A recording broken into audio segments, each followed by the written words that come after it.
Practice. Ah! Ah! Ah, tangina. Wait. Ah!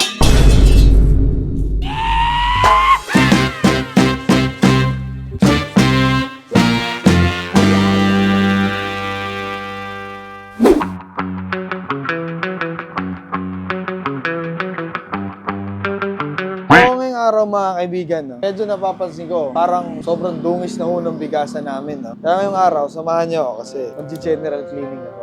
Kailangan natin itong takban itong mga bigas para hindi sila maalikabukan. Mag-i-spray din tayo ng insecticide para maging safe yung bigas natin. Actually mga kaibigan, naghanap ako ng mga kasama ngayong araw. No? Tingin ko yung mga tropa natin namamahinga dun sa mga bahay nila. Kaya tayo lang maglilinis ngayong araw.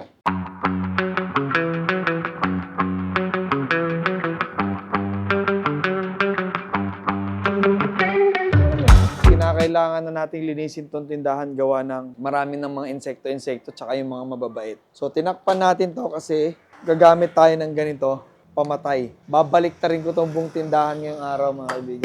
3:38 na, medyo tinanghali ako ng kilos, no? Pero tingin ko naman matatapos to ng mabilisan.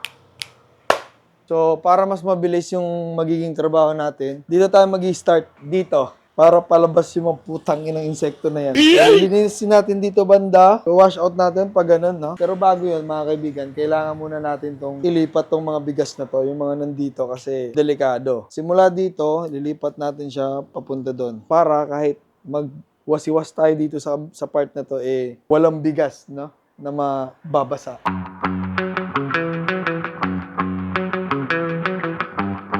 Actually, 2 days ago, nawalisan ko na to dito, pero hindi pa rin ako satisfied kasi merong mga mababait na nakatira dito sa bahay ko, no? Mga ipis at dagaho. At ubusin mo natin yung lahi nila ngayong araw.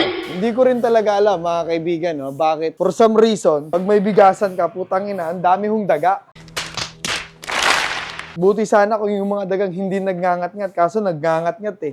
Ito pala yung mga stock natin ng damit, no? Hindi pa naubos. Meron tayong 54 pieces na natitira sa mga damit natin. By Monday, mga kaibigan, isisingilin na natin yung mga tropa natin sa mga damit, no? At kung hindi pa nila naubos, maaaring kunin natin yon para mas mabilis natin maibenta.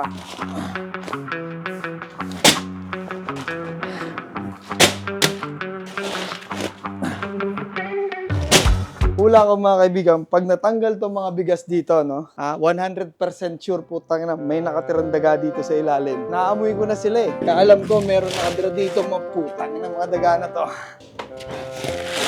Yun oh. Sabi ko na eh, meron talaga eh. So, ayun putang ina mo ha. Isa, meron. Meron na tayong nakitang isa. Nag-transfer dito sa may bandang rep dahil confirm na po, no? Na may nakita tayong dalawang bubwet. Okay, it's time for me to make sandata.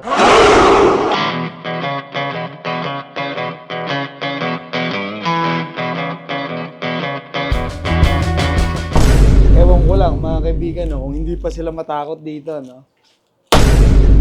Takas. So let's continue our work, no? Meron pa tayong dalawang sako na titira.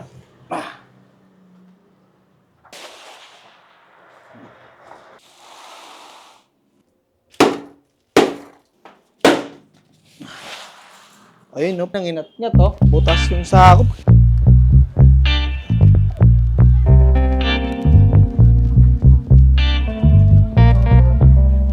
Dapat pala, kanina pa ako naglinis. Medyo ano kasi, ha? Kinain po ng supa yung puwet ko, kaya tanghalin ho tayo nakatayo, no? Gago! Wala, yan, naglilinis lang ako. Akala nila bukas ako ngayon. Oo, bukas ako ngayon. Pero para maglinis, hindi para magbenta. Ito, kailangan din natin itong linisin, no? Kasi visible to sa labas, mga kaibigan, eh. Kaya kailangan malinis. Para nakikita ng tao, no? Malinis yung bigasan natin. At malinis yung binibenta natin.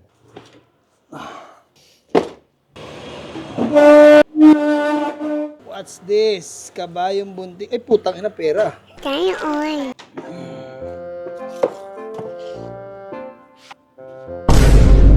Nagulat ako sa hayop na ang tawag doon mga kaibigan, reflex. No? Di ho tayo nervyoso. Reflex po yun. Ha? Nagre-react po yung body natin sa threat. No? What? Tapos na nating walisan, no? Tapos na nating tanggalin yung mga alikabok. Kailangan naman nating i-map para matanggal yung mga mancha doon. Diyan muna kayo, bantayin nyo muna yung tindahan ha. Kukuha lang ako ng may pera dito sa lamesa, kaya kailangan nyo bantayin yung tindahan ha.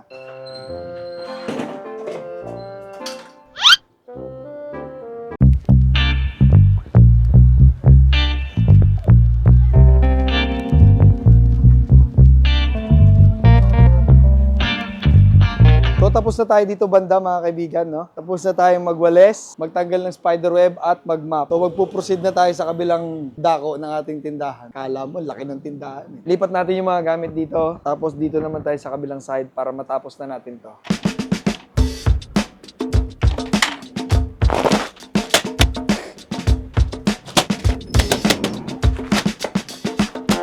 So mga kaibigan, nakakapagod maglinis mag-isa, no? Kasi ikaw lang magbubuhat, ikaw magwawalis, ikaw magmamap, ikaw magmumove ng mga kagamitan mo dito, no? Tapos ikaw rin magbabalik. Pero, mas mabilis pala, mas madali, no? Bakit mas mabilis? Bakit mas madali? Ikaw nga lang mag-isa. Kasi, wala kang iisipin eh. Diskarte mo lang. Sariling galaw mo lang, sariling plano mo lang, diskarte mo lang kung paano mo umpisan, kung paano mo tapusin, no? So, wala kang iintindihin, mga kaibigan, no? Kung meron ka bang kasamang napapagod, kung meron ka bang kasamang maaabala, wala, ikaw lang, sarili mo lang. Isa sa natutunan ko ngayong araw, no, sa paglilinis dito mag-isa mas maganda palang gawin mo mag-isa yung mga bagay-bagay. Kasi, mga kaibigan, mas marami tayong natatapos kasi wala kang intindihin. Ikaw lang, sarili mo lang. Hello guys, welcome to the vlog, and I'm here to Garcia's crib.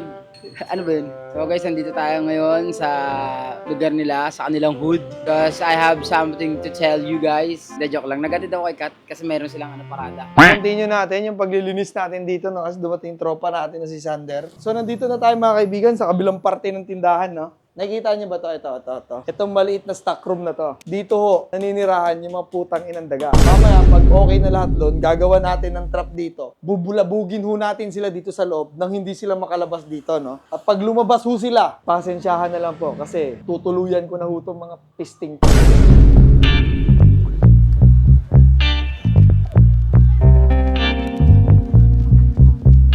So tingin ko mga kaibigan, pag nilinis ko to everyday, no, mas magiging minimal po yung mga nabibuild up na mga alikabok, mga spiderweb, at yung mga insekto, hindi po sila mabubuhay dito kasi malinis po lagi. So, before magbukas at bago magsara, kinakailangan linisan na po natin itong tindahan natin, no?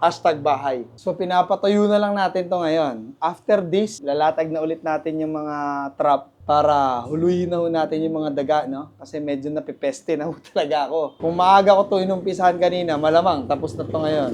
Lesson learned ho, mga kaibigan. Kung meron kang gustong gawin na isang bagay, gawin mo na agad yon. Huwag mo nang patagalin. Ilusan mo na agad. Pag inopen natin to, gano'n, no? Nandito ho yan sila lahat, mga kaibigan. For anything else, so kailangan natin mag-set up ng ng harang dito banda, mga kaibigan. Para hindi ho sila makatakbo. Last time kasi, mga kaibigan, putang ina, tinakasan lang ho ako ng mga daganto. Time, hindi na makakatakas sa mga kamay ko.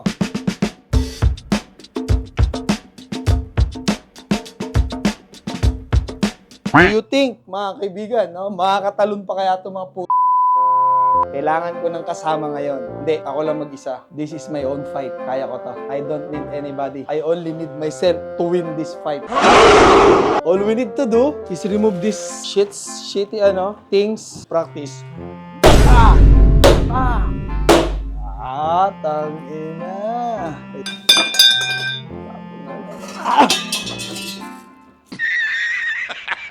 Nakatakas na naman ng hayop. Paano nagkasya yun doon?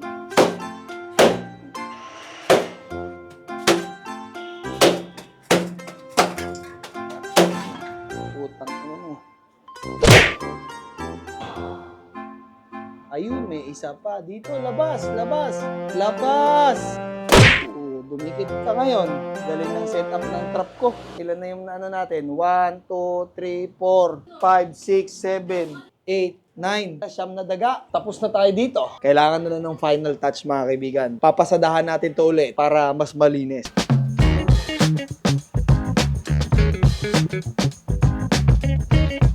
So ngayon, ilalagay na natin yung mga nandito. So, ito kasing mga damit na to, mga kaibigan, no? Mga paninda to ng asawa ko. So, inilagay lang namin to ni mama dito sa labas para meron namang harang. Kasi, dati nga, punong-puno to ng bigas. Kasi walang madaanan, walang mapasukan masyado. Nung wala na tayong masyadong supply, sobrang open na ng tindahan. So, inilagay to ni mama para medyo merong harang.